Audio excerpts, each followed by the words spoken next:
Okay, here's a list of some of the actors on the stage this time. First, we'll finish Bruegel's career and see the series of landscapes that many consider to be his finest paintings. Then for the rest of the lecture, we'll be mostly in France in the 16th century. The last time I talked much about France was last quarter when Francis I was the subject. And we'll hear now about his son, Henry II, and the latter's famous wife, Catherine de' Medici, who survived Henry by 30 years and was the most important member of the royal family for most of that time, trying to steer her sons, Francis II, who died young, and then Charles IX and Henry III, in the way she thought best for them in France. And this was a very difficult period in the history of France, as we'll see. We'll also visit 3 of the 6 chateaux, which are given 3 stars by the Guide Michelin today. Hear about the poetry of Pierre de Ronsard and about John Calvin and his brand of Protestantism, which inspired the Huguenots in France. So then, as Ronsard says, le temps s'en va, le temps s'en va.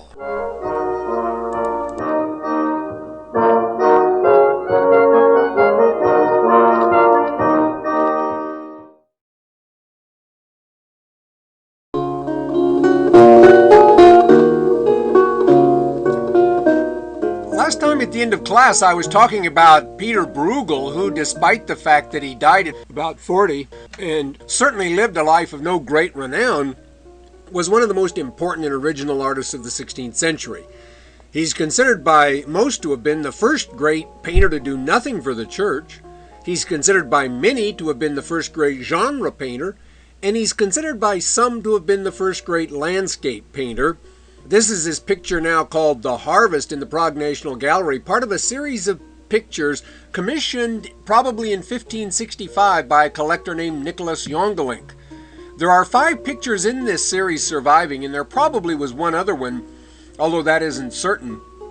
They apparently represent the seasons, or certain months, or perhaps pairs of months in the year, although exactly which seasons or months these might be is still argued about.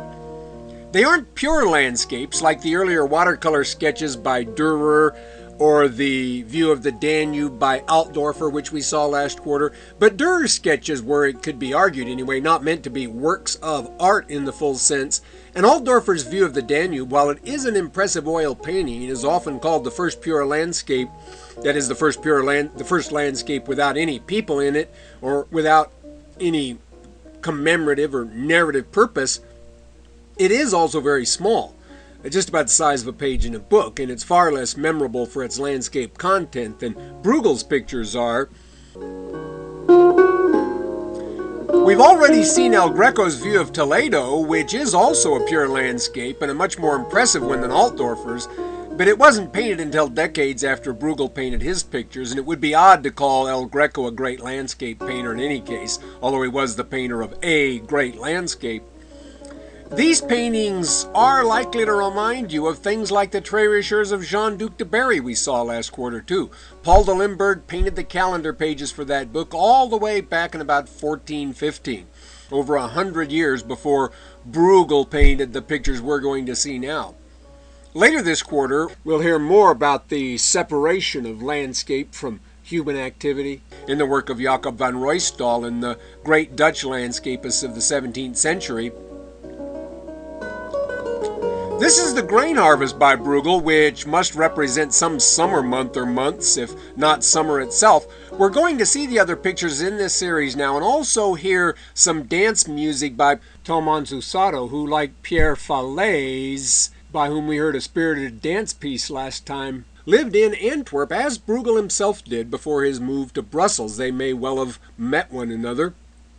Bruegel was living in Brussels when he painted these pictures. Like Bruegel's biblical illustrations, these could be put in the category of genre paintings.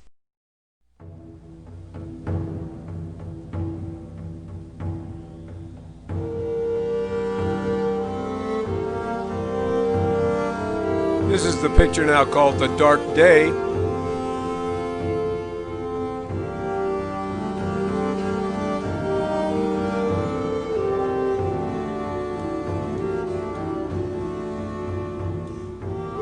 And a close-up of that.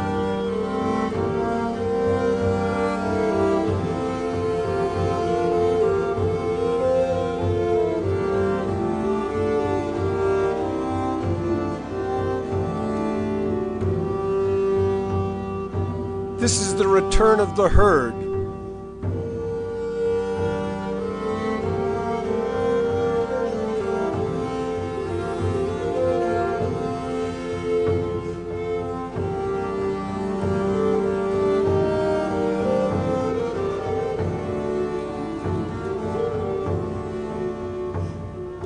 The hunters in winter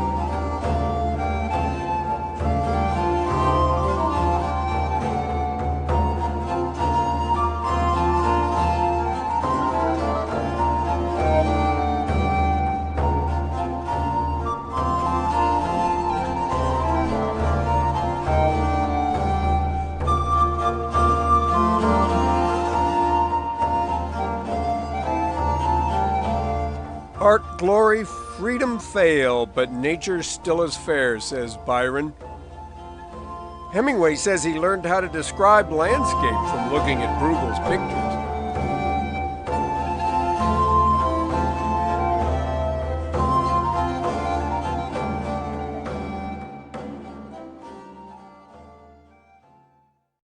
So later this quarter we'll hear about the next great painters in Bruegel's part of the world. Rubens will be the next great Flemish painter, and Rembrandt will be the next great Dutch painter.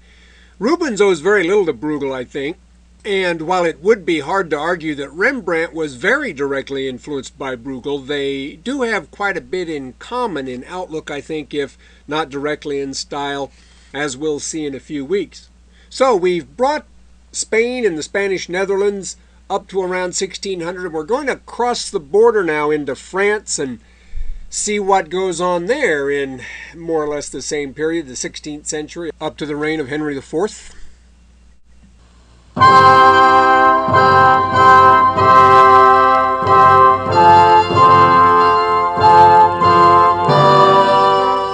This is the portrait we saw last quarter of François Ier, Francis I by Jean Clouet. Of course, Francis won a great victory over the Habsburgs at the Battle of Marignano. And this piece of music we're hearing now, you may remember from last quarter, was written by Jacques Moderne to commemorate that victory. Then I mentioned last week that Francis's army was defeated at Pavia, and in last quarter again we heard how Francis was captured there at Pavia by the army of Charles V, and then we heard how he was held in Spain until he agreed to turn his two sons, who were just 9 and 7, over to the Habsburgs in exchange for his own glorious self the following year.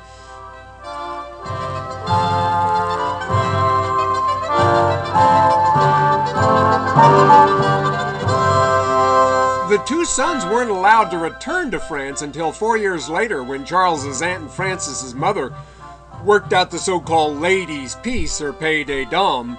The younger boy outlived his older brother, and when Francis, after many other adventures, died in 1547, it was this boy, known as Henry II, then, who succeeded him. This is a portrait of Henry II by Francesco Primaticcio, one of the members of the so-called École de Fontainebleau, or School of Fontainebleau, which consisted of mostly Italian artists attracted to the king's residence there. Francis I had had more luck getting Italian artists to come and work for him than Philip II was to have. Henry's father, Francis I, and Philip II's father, Charles V, had fought and signed and broken treaties too many times to count, and you'll remember that a couple of lectures ago we heard how Henry and the Spanish fought as soon as Philip II was willed the Spanish Netherlands, and how the French army was defeated at San Quentin. I made it seem as though the French were really the aggressors in that. They could argue that the Spanish were, but the Spanish were responding really to a French threat to Spanish possessions in Italy. It's really a moot point as to who was the aggressor leading up to the Battle of San Quentin. In any case, by that time Henry had been king of France for a decade, He had married Catherine de' Medici in 1533 when they were both 14, and in 1536 he had become heir to the throne.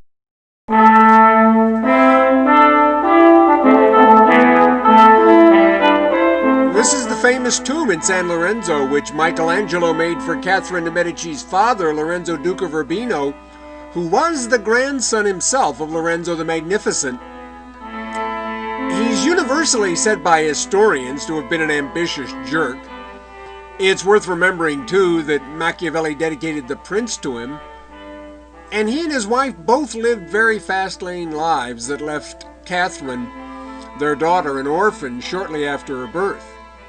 She became essentially a political pawn and was nearly killed by the Florentine Republicans trying to keep the Medici from returning to the city in 1530. To become Queen of France was about the best thing she could have hoped for.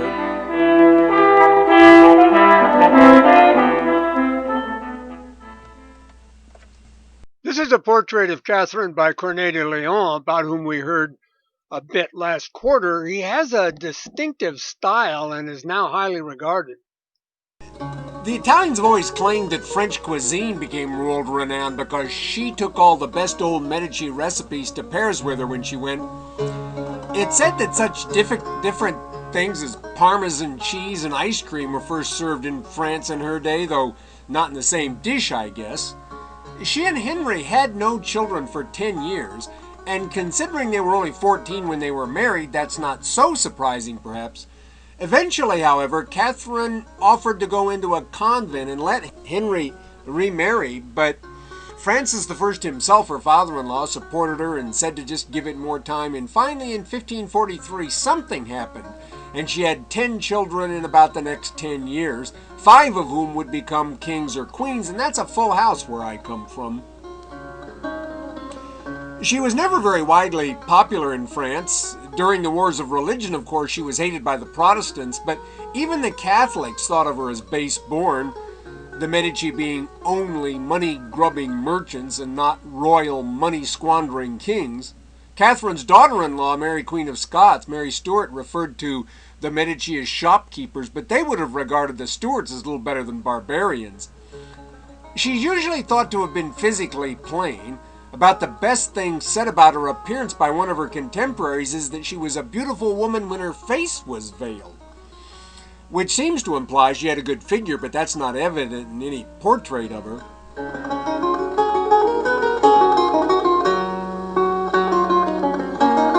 This is a portrait by Jean Clouet of Diane de Poitiers, who became Henry's mistress around 1536 when she was 37 and he was about 17.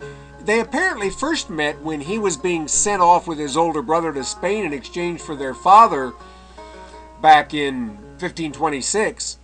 Most of the attention was paid to his brother because he was then the Dauphin, but Diane at 27 then is said to have gone out of her way to comfort Henry, and he turned to her when he was allowed to come back 4 years later. Some think she was the reason Catherine had no children for so long, but Diane herself apparently encouraged Henry to be a good husband to Catherine. Unlike Catherine, Diane is always described as beautiful, witty, and generally charming. And Henry was not the only man 20 years her junior who found her attractive. Francois de Guise, about whom we'll hear more shortly, was also a great admirer of hers. Someone has said that a witty woman is a treasure, but a witty beauty is a power, and that's what Diane became. Her real forte as a beauty is said to have been her skin, which she supposedly kept perfect by bathing in milk, although here it looks like she's getting ready for a regular hot bath.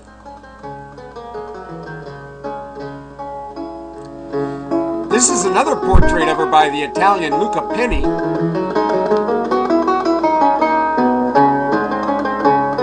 In this picture, she's posing as Diana the Huntress. She had been married when she was 16 to the 56-year-old Louis de Brezé, who died when she was 32.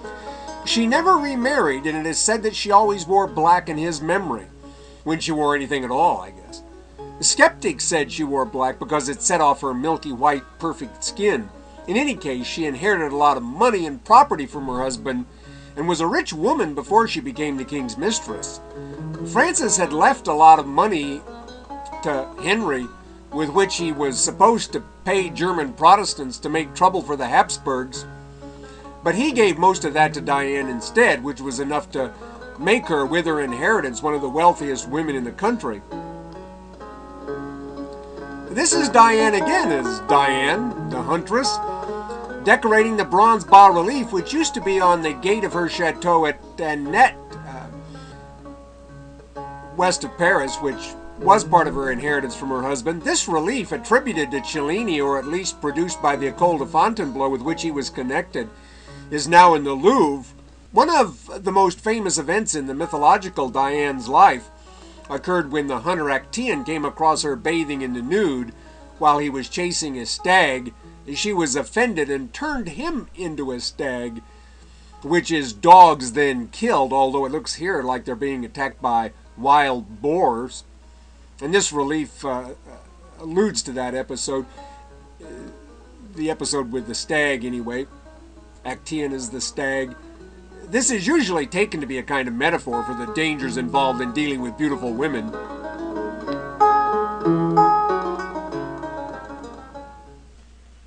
This is the entrance to Annette now, and that is pronounced Annette, even though there's a final T. This is one of those exceptions to the usual French rule. So this is the entrance to Annette, and you see a copy of that relief in the Louvre here. There's another one at Fontainebleau. This gateway was made by the greatest French architect and sculptor of the 16th century, Philibert Delorme, who also built the chateau for Diane that we'll see in a second, between about 1548 and 1555. Delorme spent several years in Italy, and it's not surprising to see classical motifs all over this: pilasters, metopes, and triglyphs, niches, volutes, and so on.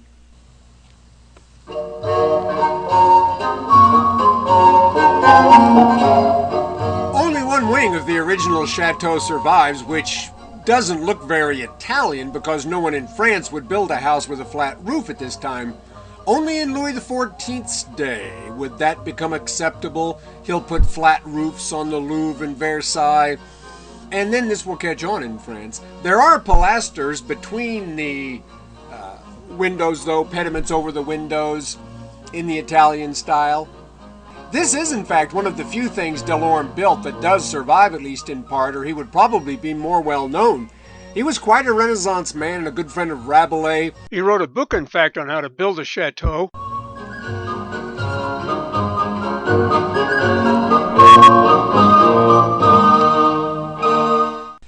She is one of those women unofficially given the title of Mistress en Titre, or official mistress of the king.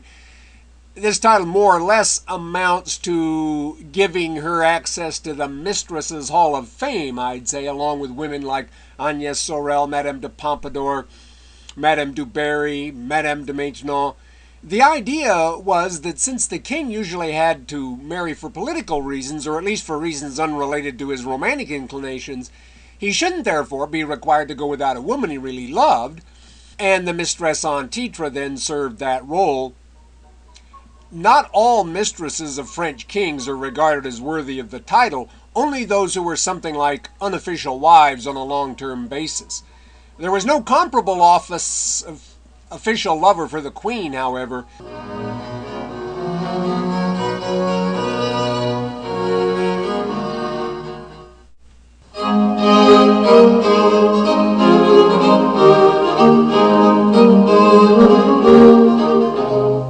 This is the Chateau of Chenonceau from the air. Last quarter I mentioned that after the French army occupied Milan, following the victory of Francis I at Marignano in 1515, there was all kinds of trouble about the money that was supposed to go from the treasury in Paris to support it.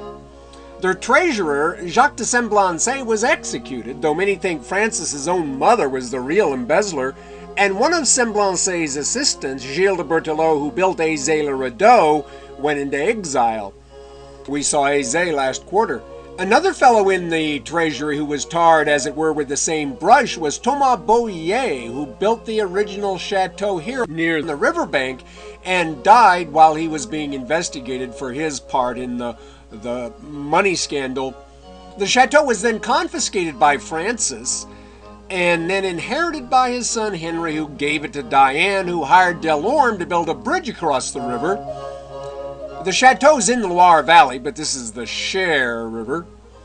Later, when Catherine de' Medici acquired it, she had Primaticcio, or some say Jean Ballant, add the galleries which run across the bridge. The residential part of the place is still the section near the bank. The galleries on the bridge are just long, empty halls. This is one of the 6 Loire Valley chateaux, given 3 stars by the Guide Michelin, and it's always regarded as among the most beautiful private homes in the world. As far as the architecture goes anyway, like most of the 3-star chateaus, it really doesn't have that much in the way of museum quality furnishings.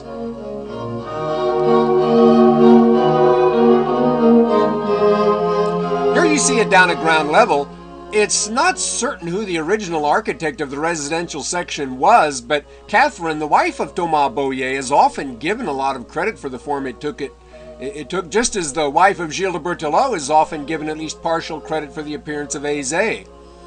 Whether or not Berthelot and Boyer were embezzlers, it's easy to see why their ownership of places like this made people suspicious.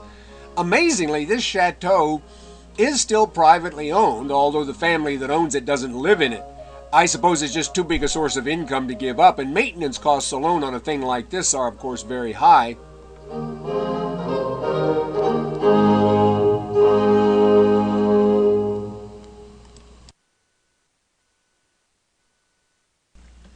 We're going to go inside now. This is the vestibule at Chenonceau.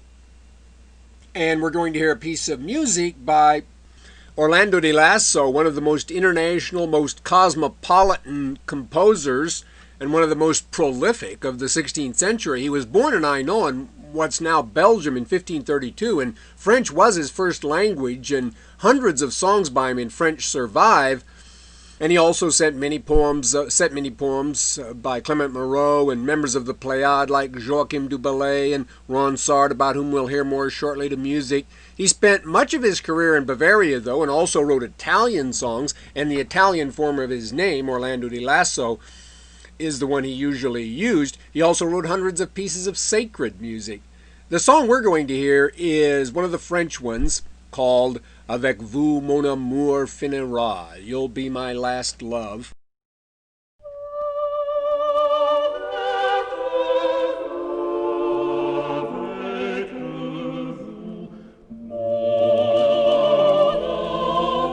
This is the Medici bedroom.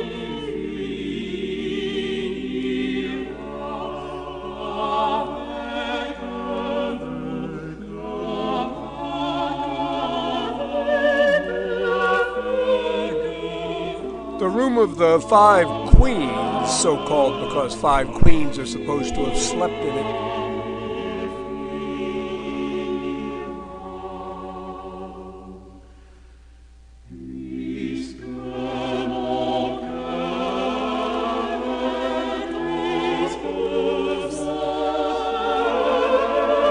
The salle des gardes.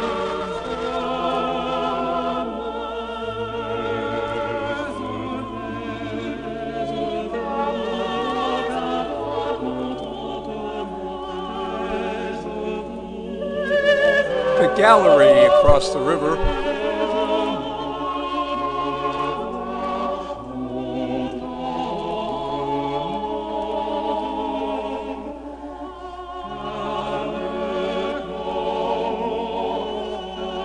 This is called the Garden of Catherine.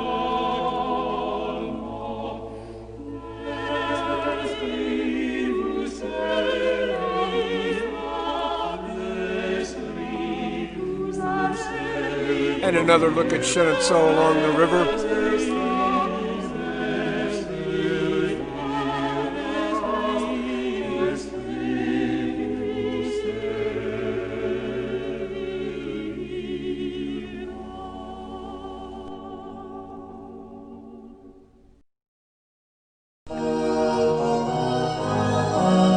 For Diane's sister and her husband, Antoine de Clermont-Tonnerre, the Italian Serlio and Primaticcio built and decorated this chateau, Annecy-le-Franc, southeast of Paris toward Dijon.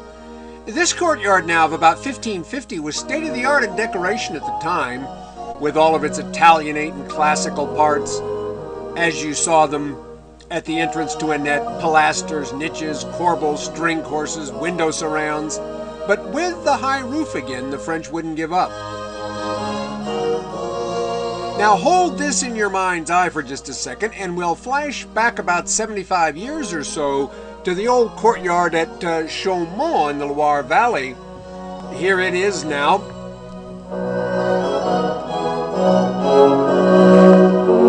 This was built about 1480, before the arrival of much Italian decorative influence, and it has none of the pilasters, window surrounds, and so forth that you see at Annecy-le-Franc. This too is within the dates sometimes assigned to the Renaissance in France, but it is very different from Annecy-le-Franc or Annette, of course.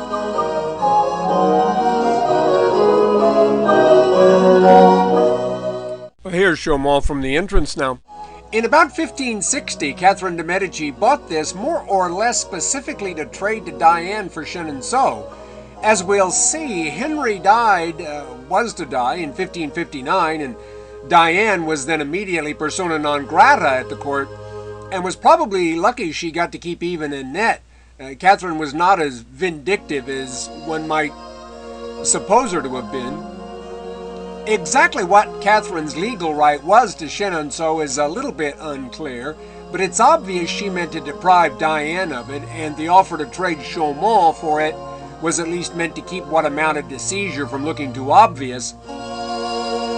Chaumont is much more of a big old drafty medieval fortress than an elegant Renaissance country house, however, and Diane never, I think, spent a night in it. She went back to Annette and died there 6 years later at the age of 67. It hasn't been, Chaumont, popular with women over the centuries. In about 1800, Madame de Staël remarked that she'd rather watch a sewer in Paris than the Loire at Chaumont.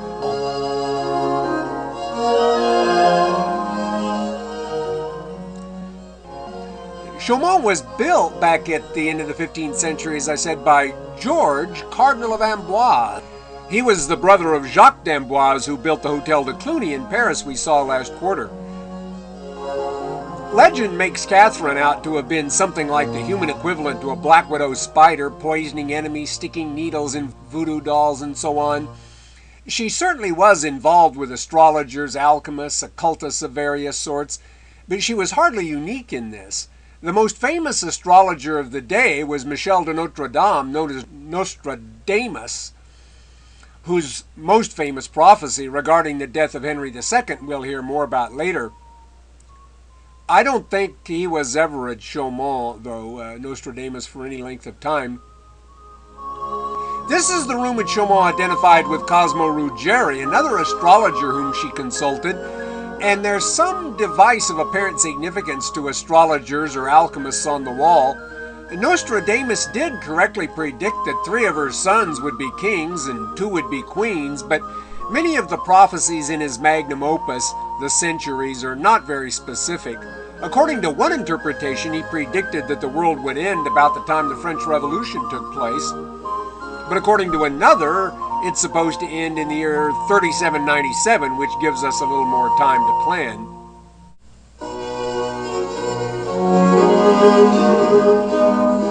This is the Chateau of Equin now, just north of Paris, which was built for Anne de Montmorency by Jean Bolland, who is mentioned in connection with the galleries at Chenonceau, as I said.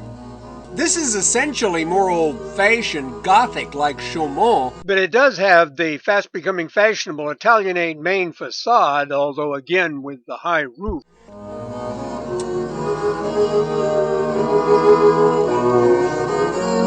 The Montmorencys owned a lot of the best land between Paris and the Channel, and it was Anne who also built the Chateau of Chantilly north of this, which we'll see later this quarter. Anne, who was named after his godmother, Queen Anne de Bretagne, the wife first of Charles VIII and then of Louis XII, and his mother Anne Po, the daughter of Philippe Po of Rochepot, about whom we heard last quarter, was one of the most famous soldiers of the day. He was with Francis I at Marignano back in 1515, the Field of the Cloth of Gold, Pavia, And at San Quentin in 1557, when he led the French army to defeat against Emmanuel Filiberto of Savoy, Egmont, and the army of Philip II of Spain, as we heard earlier this quarter. The French defeat at San Quentin is often said to have been the thing that made Catherine de' Medici pro-Spanish. She came to look upon the Spanish and Spain as the people in the country that would be most valuable as allies and would be most feared as enemies. And she promoted the arrangement then that made Philip her son-in-law by his marriage to her daughter Elizabeth of Valois as part of the Treaty of Cateau-Cambrésis shortly before Henry's death in 1559. We'll hear more about Anne here later because he was one of the Catholic champions in the wars of religion. I've mentioned the death of Henry a couple of times here, and it occurred in a memorable way. To celebrate the end of the war with the Spanish and his daughter's marriage to the King of Spain, Henry held a big tournament where the Rue Saint-Antoine is now. The royal family was living at the Hotel de Tournelle at the time, where the Place de Vosges is now, behind the buildings to the left in the middle distance in this picture. At the end of this street, the Bastille still stood at the east gate to the city. The Church of Saint Louis and Saint Paul, built a century later, is in the foreground on the right. In the tournament, the king rode against all the best soldiers of the day, who accommodated him by striking glancing blows or falling gracefully from their horses. But this may have gone to the head, however, of his Majesty, and he challenged his bodyguard, the Scot Gabriel Montgomery, to ride against him, and something went wrong.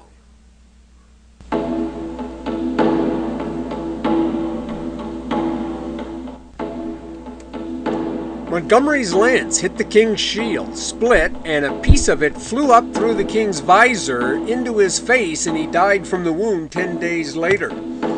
This is a helmet that was made for him and might be something like the one he was wearing at the time. As I mentioned earlier, Nostradamus' most famous prophecy appears to foretell the death of Henry in a pretty convincing way. It runs, "In martial field, in fighting bold, the young lion shall overcome the old. In a cage of gold he shall put out his eye, 2 wounds from one, and then he shall die." The martial field would be the tournament, the cage of gold, the helmet, the one lance split into 2 parts, and one did hit him in the eye, and then he died. It all fits pretty well. This is another suit of armor made for Henry. He was only 41 at the time of his death, and his short reign of about 12 years was not of spatial significance in the history of the arts. He was fervently anti-Protestant and favored those like the Montmorencys and the Guises who shared his views. He created the Chambre Ardente, a sort of French version of the Inquisition, and issued the repressive Edict of Equin, significantly put together at Montmorency's chateau we saw just a few minutes ago. This kind of thing, as is often the case, proved counterproductive and did much to inspire the Protestant opposition that was to lead to civil war shortly after his death. This is an effigy by Germain Pilon at Saint-Denis. That's Pilon, P-I-L-O-N. Henry's death left the throne nominally to his 16-year-old son, Francis II, who was already the husband of the 17-year-old Mary Stuart. Few remember that Mary was Mary Queen of France before she was Mary Queen of Scots. As we'll hear next week when we deal with her in detail, she was essentially raised in France from about the time she was 6. Since Francis II was considered irresponsible even for a teenage boy, Catherine became the default regent. Francis announced that all royal business would be carried on subject to her veto, but the Guises were much in evidence at the court, not least because Mary Stuart was the niece of Francois de Guise. Her mother, as well, was Marie de Guise, Francois de Guise's sister, and Francois de Guise was the most powerful member of the most powerful family in France, short of the royal family itself. This is another anonymous portrait of Catherine de' Medici, whom E.R. Chamberlain says looked by this time like a dusty, plump black duck. Despite Henry's undisguised preference for Diane de Poitiers, Catherine seems to have loved him very much and was devastated after his death. Then no sooner was she recovering from that than her son Francis died and the Civil War began. Jules Michelet, the great French historian, thinks of her as basically weak and vacillating, but that's not the general view of her today. An Italian with 2 popes in her family, she could hardly have been other than a staunch Catholic, but she was arguably more willing to compromise for the good of France than many Frenchmen, whether Catholic or Protestant. Since Francis was to die at 19 and be succeeded by his brother Charles IX at the age of 10, and then by his brother Henry III, who was 24 when he took the throne, but who always acted like he was about 10, Catherine was the most powerful member of the ruling family for the next 30 years, as chaotic and difficult a period as there is in French history. But before we hear about all this, we'll hear first a bit about Pierre de Ronsard and John Calvin, 2 of the most important French authors of the 16th century, although Calvin is of course not really remembered so much for what he wrote as for what he did and for his influence on the course of Protestantism in France and elsewhere.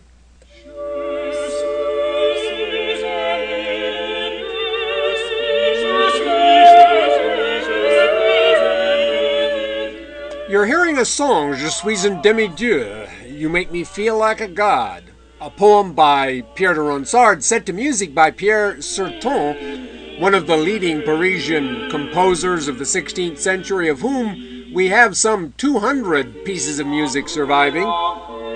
And this is the chateau of Talcy in the Loire Valley, Talcy, T-A-L-C-Y, which was the home of Catherine de' Medici's Italian finance advisor, financial planner, named Salviati, whose descendants still own it, and whose daughter Cassandra was one of the many loves of Pierre de Ronsard, the most important French poet of the age. He was a younger son in a noble family, became a page at court, and planned a career in diplomacy, but this had to be put aside when he contracted an illness that left him partially deaf while he was still in his teens. He then pursued scholarship and literature, eventually joining the group of poets known as La Pléiade, after the 7 stars in the constellation of the same name. Another of these fellows was Joachim du Bellay, an important author in his own right and cousin of Cardinal Jean du Bellay, who was the patron of Rabelais, about whom we heard last quarter. Many of Ronsard's poems were set to music, and one of the most famous is said to have been written about Cassandra herself, and that very rose bush you can see in this picture. The poet invites her to see if the petals of the rose, which were so fine the day before, are still fresh, and suggests that she should take advantage of her own youthfulness and freshness, because in effect she's going to wilt and he won't want her anymore. La vieillesse fera ternir votre beauté. Not an especially original thought, but well put, I guess.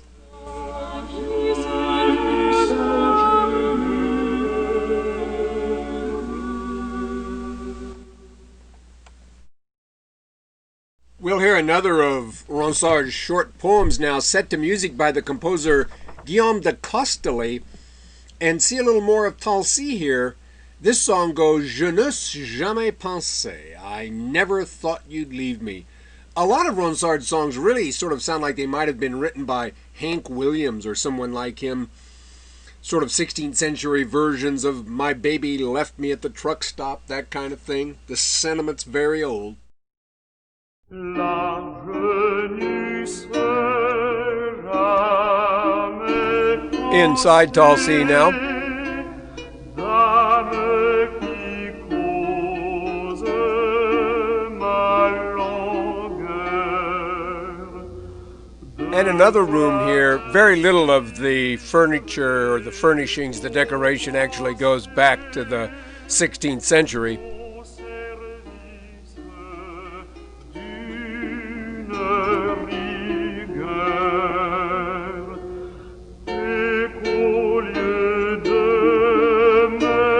This is Louis XIII's bed they have.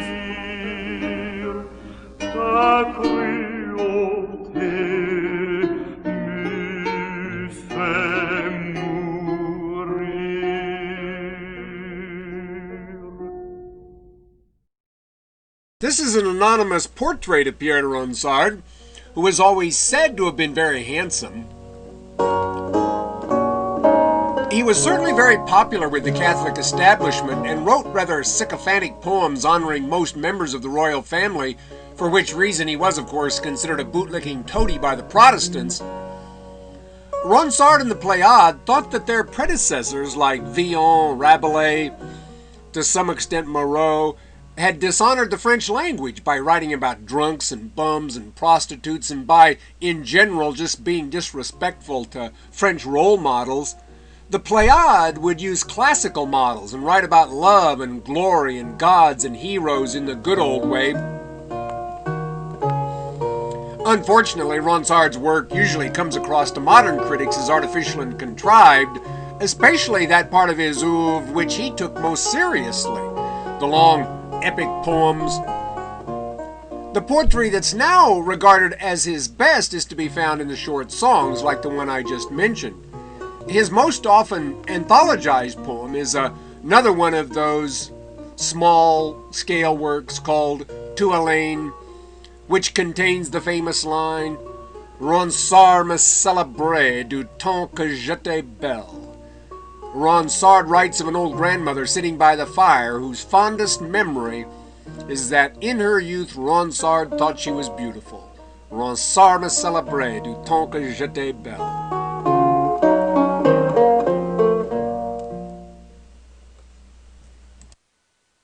So Ronsard was popular with the Catholics then. His best poetry was devoted to the pursuit of pleasure and the pleasures and pains of love. The Protestants in France, however, preferred John Calvin, who was a very different sort of fellow altogether.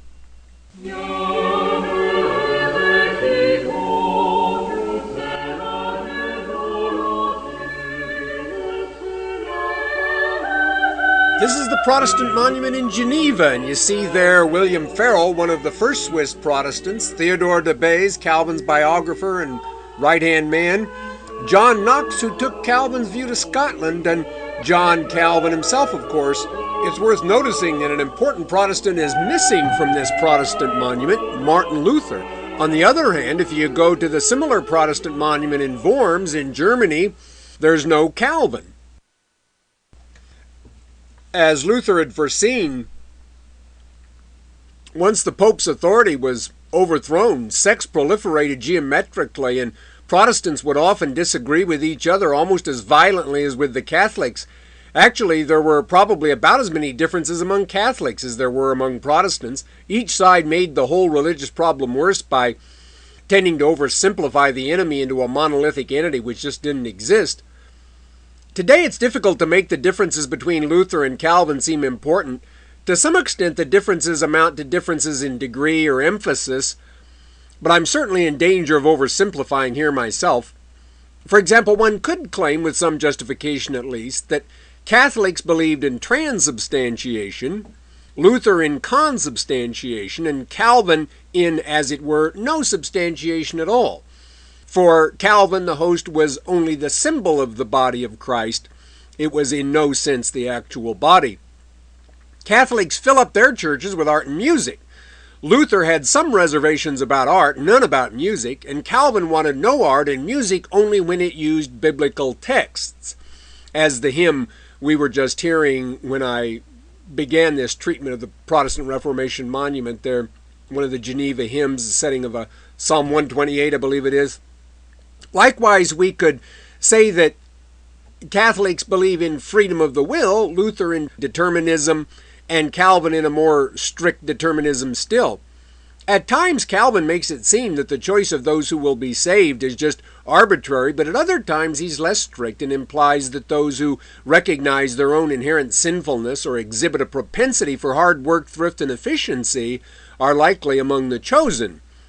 Max Weber made a famous connection in the 20th century, of course, between this Protestant ethic, as he called it, and the success of capitalism in Protestant countries. But the theory has so many exceptions, it's almost useless.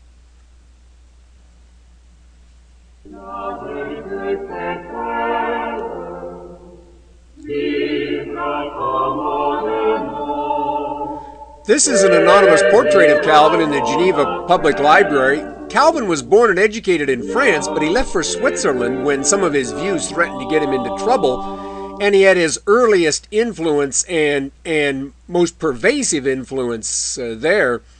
Ultimately, the Calvinist viewpoint, though, became the dominant one in Protestant circles as well in Holland, France, Scotland, even the United States eventually, although few in those places are Calvinist in the full 16th century strength anymore.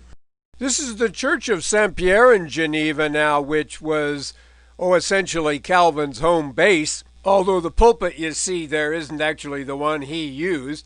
One thing that probably contributed to the success in the United States of Calvinism, and the Presbyterians who, among others, adopted more or less his point of view, and especially his ideas about how church administration should work, was the emphasis on the church as a democracy in which the leaders were chosen by the congregation rather than chosen by bishops as in the Catholic Church. It's no accident that many of the most ardent supporters of the Revolution were Presbyterian. Today, Presbyterians are generally considered pretty easygoing, despite the fact that they regard Calvin as one of the pillars of their program, and his Institutes of the Christian Religion, which Will Durant called the most eloquent and terrible as well as the most influential book of the Reformation, hasn't influenced many in a long time, since it was, I think, out of print for 130 years before about 1990. Next week, we'll hear about John Knox, who brought Calvin's point of view to Scotland and England, where it became the inspiration for both Presbyterianism and Puritanism. Okay, that's where we'll take the break, after which we'll hear about the French Wars of Religion, C. Amboise, Blois, and other things.